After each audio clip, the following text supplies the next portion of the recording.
আমরা ঢাকা বিশ্ববিদ্যালয়ে যারা পড়ি তাদের কাছে জগন্নাথ হল হচ্ছে আমাদের কালচারাল সেন্টার। তো আজ 3 বছর পর জগন্নাথ হল তার সেই পূর্ণ রূপটা ফিরে পেয়েছে আবার। তো সেটা আমাদের জন্য খুবই আনন্দের একটা বিষয়, দেখে খুব ভালো লাগতেছে। 3 বছর পর 2020-এর পর করোনা মহামারীর কারণে আমরা আয়োজনটা করতে পারিনি, একটা পূজা হতো শুধু। এবার রেকর্ড সংখ্যক 72টা পূজা হচ্ছে। এর 72টা পূজা এর আগে কোনোদিন কখনোই হয়নি জগন্নাথ হলে। সরস্বতীর কাছে এটাই প্রার্থনা করি যাতে উনি আমার পরিবারের সবাইকে ভালো রাখেন আর আমাদেরকে সবাইকে বিদ্যা বুদ্ধি দান করেন।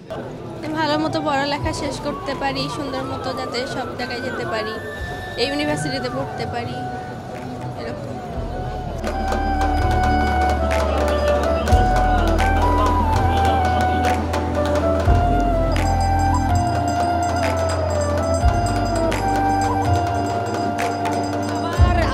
শুরু হলো কোন এলাকা থেকে আসছেন প্রতি বছর জগন্নাথ? আসলে আমি থাকি তো মিরপুরে, অনেকটা দূরে, এই জন্য প্রতি বছর আসা হয় না।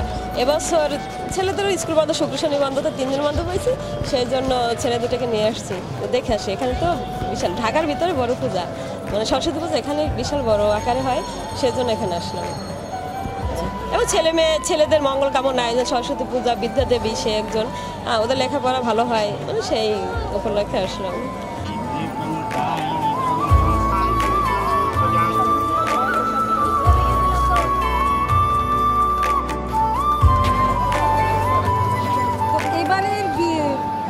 সরস্বতী পুজোর বিশেষত্বটা কি আপনার শিশু সন্তানকে নিয়ে?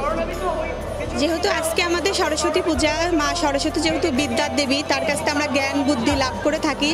আজকে আমার মেয়েকে আমি নিয়ে এসেছি যে আমি বাচ্চাটার হাতে খড়ি দিব, সাথে মায়ের কাছে এটাও প্রার্থনা করব যাতে আমাদের সমস্ত বাচ্চা যাতে জ্ঞান বুদ্ধি দান করে, সাথে আমাদের দেশ ও জাতি যাতে মঙ্গল কামনা করতে এসেছি।